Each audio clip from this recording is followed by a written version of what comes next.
بسم اللہ الرحمن الرحیم۔ سورہ الحجرات کا نزول مدنی دور میں ہوا۔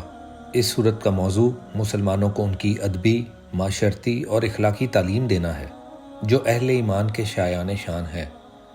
پہلے تو اللہ سبحانہ و تعالیٰ نے فرمایا کہ اے لوگو جو ایمان لائے ہو، اپنے معاملات کو اللہ اور اس کے رسول صلی اللہ علیہ وآلہ وسلم سے آگے نہ بڑھاؤ اور اللہ کا تقوی اختیار کرو، بے شک اللہ خوب سننے والا اور جاننے والا ہے۔ یعنی تمام معاملات، کسی خاص معاملے کا ذکر نہیں، انفرادی معاملات ہوں، گھریلو معاملات ہوں، کاروبار کے ہوں، ریاست کے ہوں، عدالت کے ہوں، تمام معاملات میں اپنے معاملات کو اللہ اور اس کے رسول صلی اللہ علیہ وآلہ وسلم سے آگے نہ بڑھاؤ۔ جو حکم اللہ اور اس کے رسول نے دے دیا، جو باؤنڈری سیٹ کر دی، اسی کے اندر رہو۔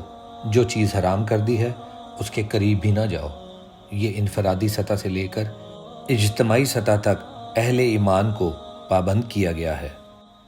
پھر آگے جو آیات آ رہی ہیں ان میں خاص طور پر یہ بتایا گیا ہے کہ ہمارا حضور اکرم صلی اللہ علیہ وآلہ وسلم سے کیسا طرز عمل ہونا چاہیے۔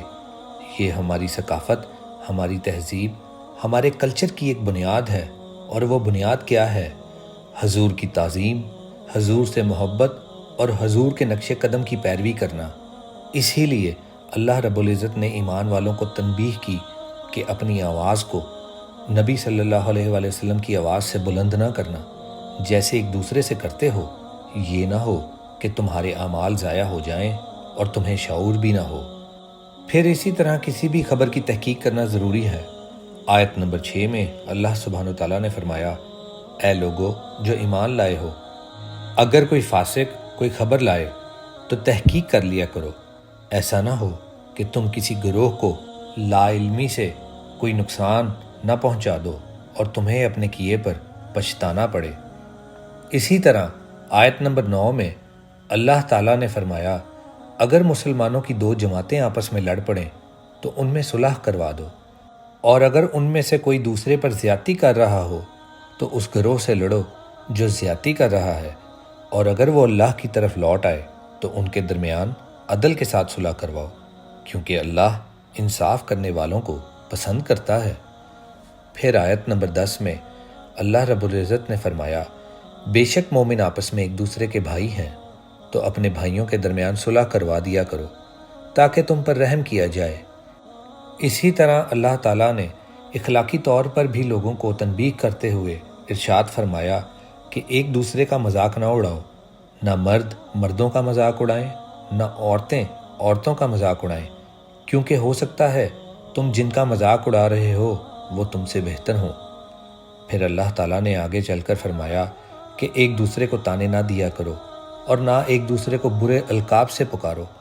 ایمان لانے کے بعد برے نام سے پکارنا بہت بری بات ہے، اور جو توبہ نہ کریں وہ ظالم ہیں۔ پھر فرمایا، بدگمانی سے بچو، بہت سے گمان گناہ ہوتے ہیں، اور لوگوں کی ٹوہ میں نہ لگے رہا کرو۔ پھر اللہ پاک نے غیبت کے بارے میں مثال بیان کی کہ یہ کتنا بڑا گناہ ہے۔ اللہ تعالیٰ نے فرمایا، کسی کی غیبت اور چغلی نہ کیا کرو، کیونکہ یہ ایسے ہی ہے جیسے کوئی اپنے مردہ بھائی کا گوشت کھائے، تو یہ تمہیں گوارا نہ ہوگا، اور اللہ سے ڈرتے رہو، بے شک اللہ توبہ قبول کرنے والا نہایت رحم والا ہے۔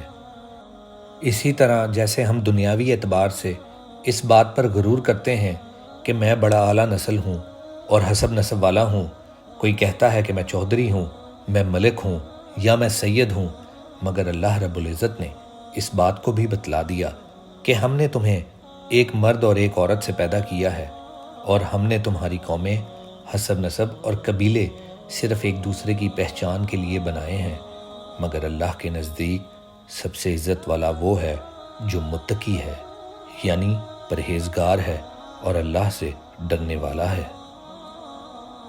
تو ویورز، اگر آپ نے ابھی تک ہمارے چینل کو سبسکرائب نہیں کیا تو برائے مہربانی ہمارے چینل کو سبسکرائب کر دیں اور بیل آئیکن کے بٹن کو پریس کرنا نہ بھولیں۔